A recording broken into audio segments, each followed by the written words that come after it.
here we go. The original 1987 MSX version of Metal Gear. Now, it's a PlayStation 2 port of the MSX version, so there's going to be some things that are slightly different, like the background music, the sound effects, the localization. But other than that, it's the MSX version of the game. So let's go fourth, or fifth, or whatever place in line we were.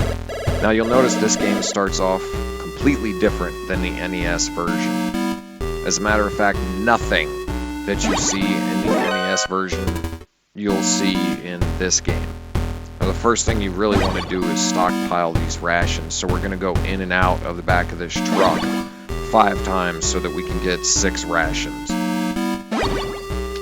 Now we're playing on easy mode so we can actually carry 6, but if you were on original mode like you saw in the menu, you'd only be able to carry 3.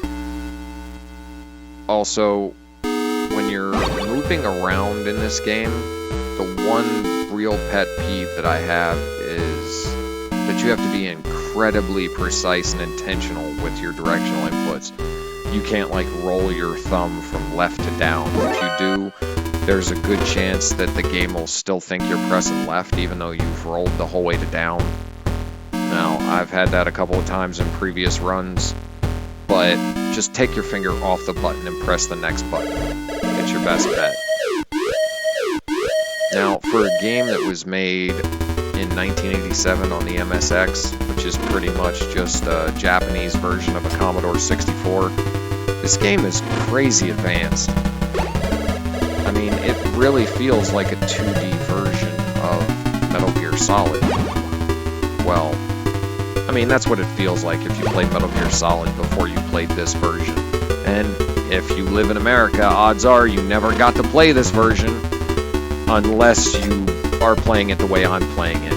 The PS2 port that's on the second disc of Metal Gear Solid 3 Substance, or whatever it's called. Watch out for those paint cans. If you touch those paint cans, it's instant death, so just stay the hell away from them. But for 1987, on a Japanese Commodore 64 pretty much, it's a hell of an advanced game. Oof, that was close. I got lucky as shit there. Those bullets were shaving the hair off a snake's butt. But you got a crazy amount of mechanics in this game. You got your card mechanics, your trap mechanics, your stealth mechanics, the alert mechanics, and like I said, for 1987, that's insanely advanced. This floor trap is a pain in the ass, so just get through it as fast as you can. There's also a life mechanic that's in here too. You have to find these prisoners constantly throughout the course of the game. 3 of them actually increase your maximum life, because if you noticed when you start the game, you only have a half a full bar as your maximum life. And you have to find those 3 prisoners somewhere in this complex, which is Outer Heaven if I'm not mistaken, to get your life to maximum. Now, we find the grenade launcher. Now, when you find it, but you have no ammo for it, so it's kind of useless when you first get it.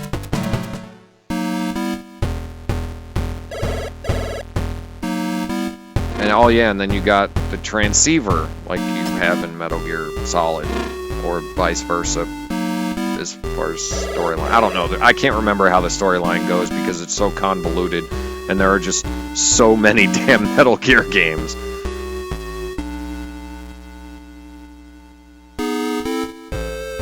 Yeah, see, I got caught right there. So, and you notice, like, even standing right next to an enemy, he doesn't spot you. You actually have to break his line of sight. I mean, you can actually walk right in front of him, but just to the left or the right a little bit, and he won't see you.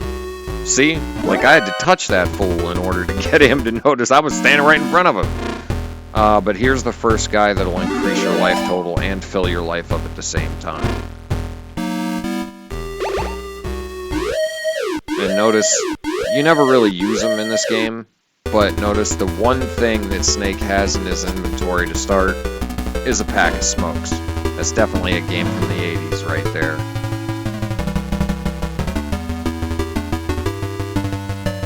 depending on how you exit and enter the stage depends on how the enemies react to you.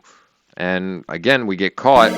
And in this version is a little more gangster because Snake just punches his way out of a concrete prison with his bare ass hands. He just bow, bow, bow, and just 5 punches and he busts down a fucking concrete wall. That's impressive. First boss is the shotgunner. Don't worry about him, he ain't special, but you get your gear back, and again, there's a transmitter in the gear that you have to get rid of, which is probably where Metal Gear Solid got the idea.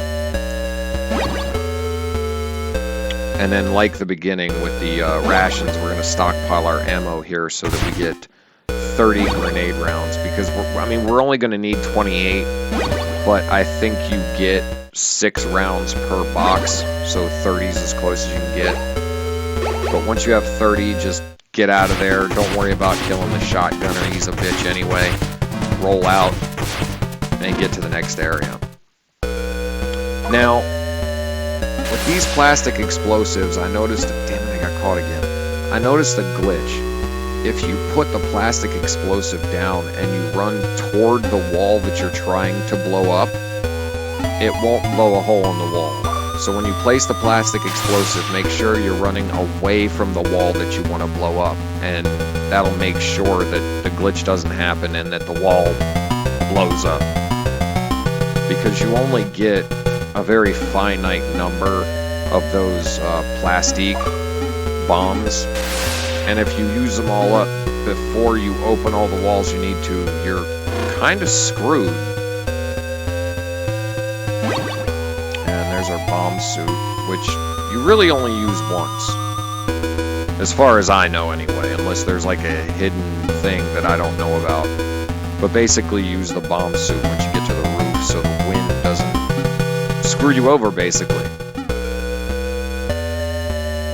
Now those dogs do run faster than you, but fortunately these areas are fairly small, so you can always stay just ahead of them so they don't actually get to you. They're not that bright. As you can see, he saw a wall, he just, I'm gonna go back now.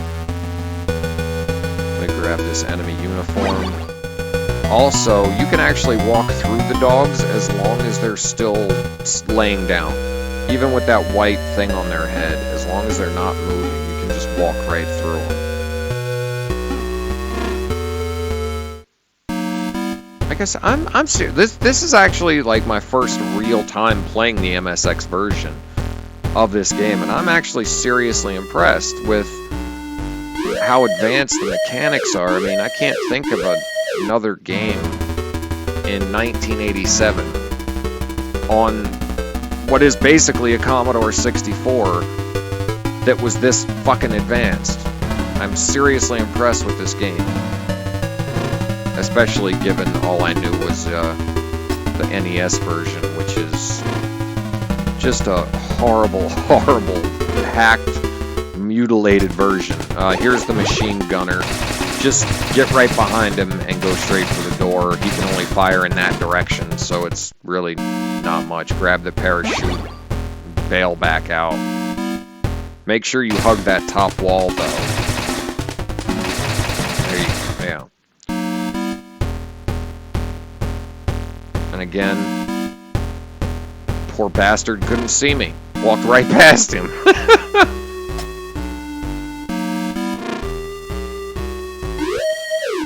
Now, as I was saying before, depending on how you exit one screen and enter another, depends on how many enemies will be there and how they react to you. So, experiment with that, and maybe you'll find a better way than I did to get through the area without setting off the alarm, or at least without being barraged by, you know, a bunch of goobers chucking bullets at you. Now this is where you have to wear the bomb suit. If you don't wear the bomb suit, you'll get stuck in the nook where the door was, and it won't let you out due to the wind. But once you get to this area, you can just take off the bomb suit, put on the parachute, and head down. If you fall off that bridge right there, or this one here, without the parachute, you will die. But if you're wearing the parachute, you'll land safely, but you'll be in an area that you can't really get out of. Now, don't cross that black line right in front of me and double shot every time. And it'll basically be 20 rounds or 10 shots. The helicopter will be gone. But as long as you stay behind that second crate, he can't shoot you and the helicopter blades won't hit you. And then just come here and jump off that little edge and safely parachute down, down, down.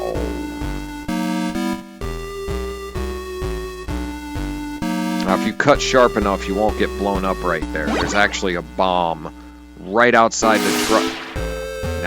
You saw it. Yeah, see, I fucked up on the way out, but I was smooth on the way in. Them's the brakes. This is actually the second prisoner that will increase your max life and fill your life back up. It also increases your class, too. I forgot to mention that the last time.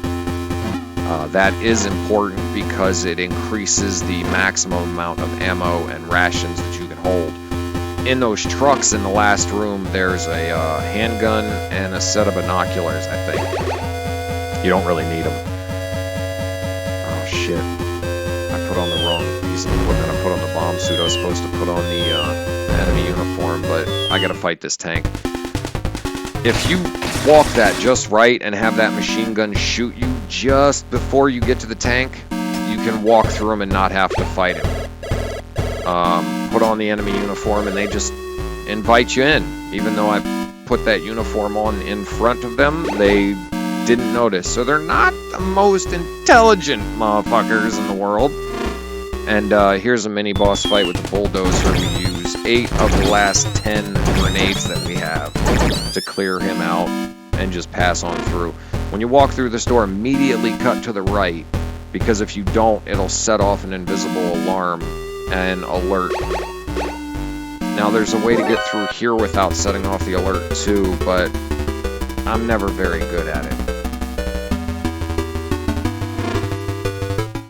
And we get the antenna in here, and again, this poor bastard is completely unaware that somebody walked in here, stole something, and his phone was going off while that happened, and he was completely oblivious.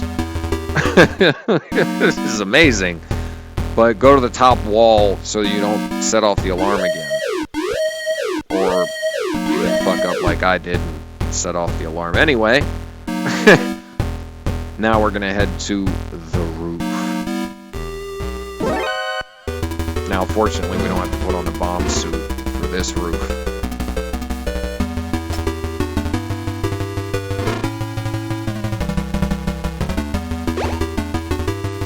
Now, card management is a big deal because you can only have one weapon. Damn corners. You can only have one weapon equipped and one item equipped at a time. So having to switch back and forth between various cards and your rations and, you know, suits and uniforms, it can be a pretty serious pain in the butt.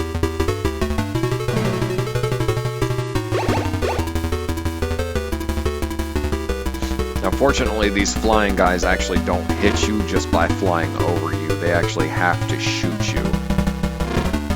I got lucky there, too. Alright, so now we're going to take the elevator down to the basement.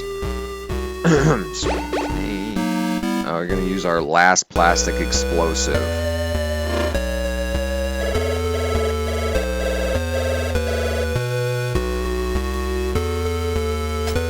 Now this is where it gets a little bit of a pain in the butt from here on out. Because here's another gas room. And we only have 2 rations left. Now we only have 1 ration left. We have no plastic left. So if you've used all your plastique up to this point, you're going to have to wander around and find more to get through here. Swap to the card number 5. Do not save that scientist. It is a trap. If you save him, the floor will open up and you'll die right away. Use our last ration to make sure we can get out of this gaseous area. And here's the third boss, the flame gunner. And it's not much different than the machine gunner. Just get behind them and go to the door.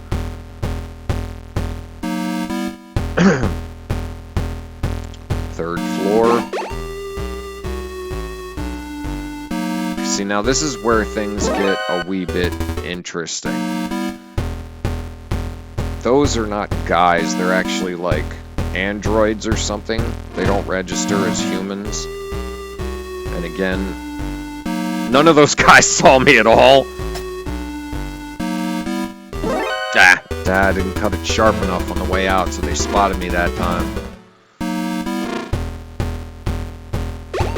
Okay, now, this guy will tell us the radio frequency to talk to Jennifer. Do not try to talk to her in this room. Only talk to her in the hallway and go to 120.48. She'll tell you that she's leaving you the rocket launcher in that next room.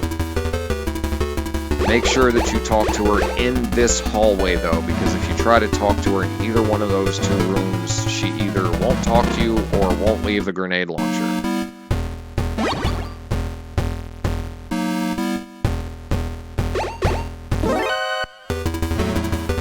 Now we're at class 4 now, so we have maximum life and maximum inventory space. Now, we're going to abuse the system here. There is a trick that you can do if there's a checkpoint right next to where you can die, which conveniently is right here. If you die 5 times, it will max out all the ammo for your weapons and your rations. So what we're going to do is we're going to continue, exit, hit the paint rollers, and die. We'll do that 5 times, and then you'll hear a special tone.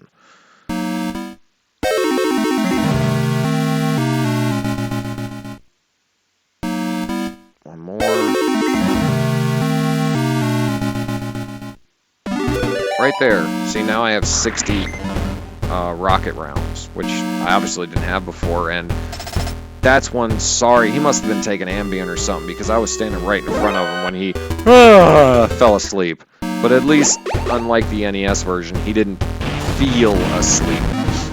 Now, you have to kill both of these Arnold androids, and they'll drop keycard number 7. It's the only way that I know that you can get keycard number 7. Now, when you get to this next screen, make sure you bust open your transceiver and talk to Jennifer again, because she's the only one that can open the door to the compass, and you're gonna need that. Probably shouldn't have done that.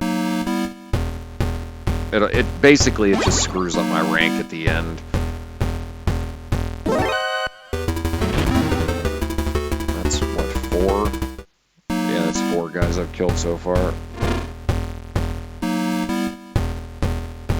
Alright, so now that we got the 7th key card, all the ammo, and the compass, we can go back to paint roller room, or, well, rather, back to the elevator past paint roller room, and get the hell out of here. Now, those floor traps kill you instantly, too, and you don't actually have to be caught by them. If you just catch the edge of those traps, it'll kill you just the same. Now, from here, is it from here? No, wait, hold on. Alright. This will be the last area where you're not going to be consistently damaged every second that you walk. But this is a bitch. Make sure you exit this on the left side of that, hit a ration, and go as fast as you can up the left side of that pool. Because you will barely have enough life to make it from point A to point B without dying. See? There's like 2 pixels of life left. And then right after that, you have a floor trap. And then right after that, you fight Dirty Dan. Just hit him with 2 rockets. Fuck Captain Boomerang here. Get his key card number 8 and get the fuck out of Dodge. Don't worry about messing with those guys. I should have taken one more step left, but whatever. Again, use your ration and swim as fast as you can. Make sure you stay left of the center, like I said before.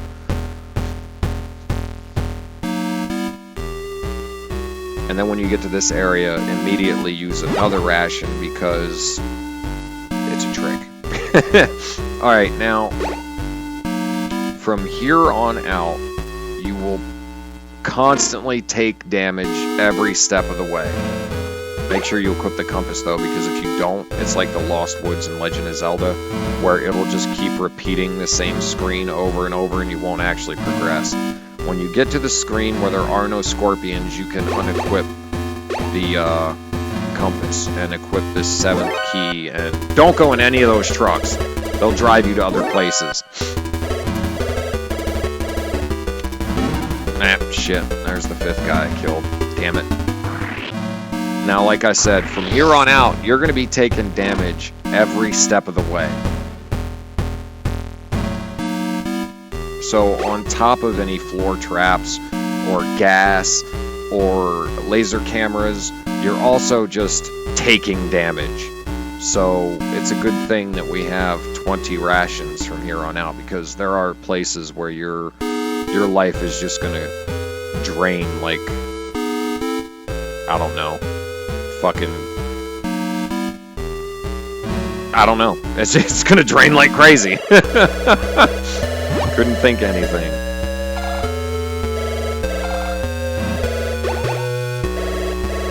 Now, fortunately, this last section really isn't all that long. But like I said, I mean, you're taking so much fucking damage. Like, see, now this room's full of gas, on top of taking damage just for breathing.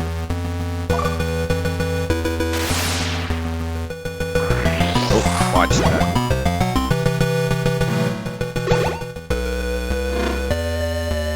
And strangely enough, you have to use the very first key card that you get to open these last 2 doors.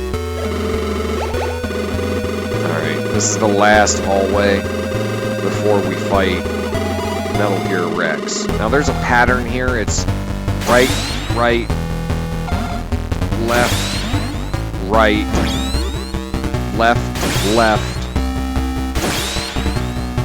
right, and then I think it's just back and forth the rest of the way. Nope, see, I fucked that one up.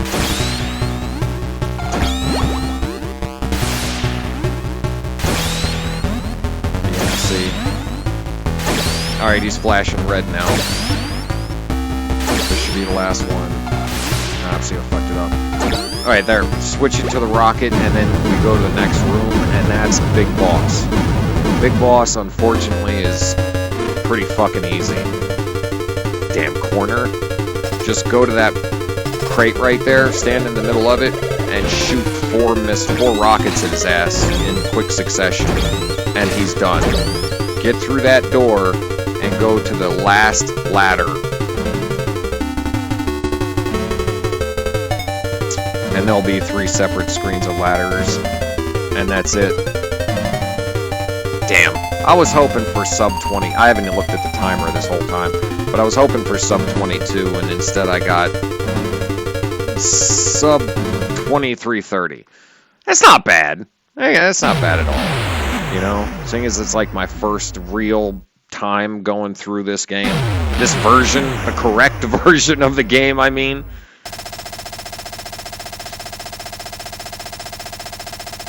I don't think he calls himself Solid Snake in the original version either. I think he just calls himself Snake.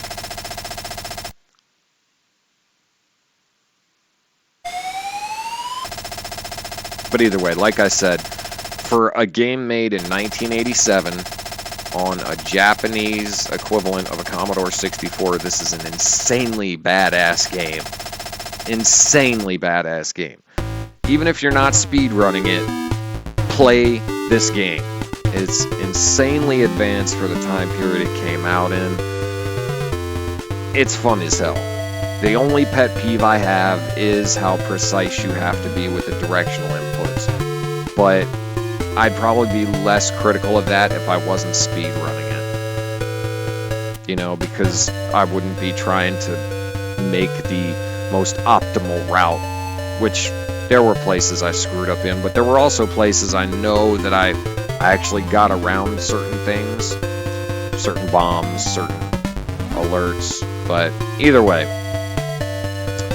I recommend playing this, and like I said, if you can't get an MSX emulator and play it the original version, the next best thing is playing the PS2 port of this on, what is it, Metal Gear Solid 3 Subsistence Disc 2, and it'll be unlocked for you already. You can just play it, you don't have to do anything special, but it's definitely worth fucking playing. It's a badass game.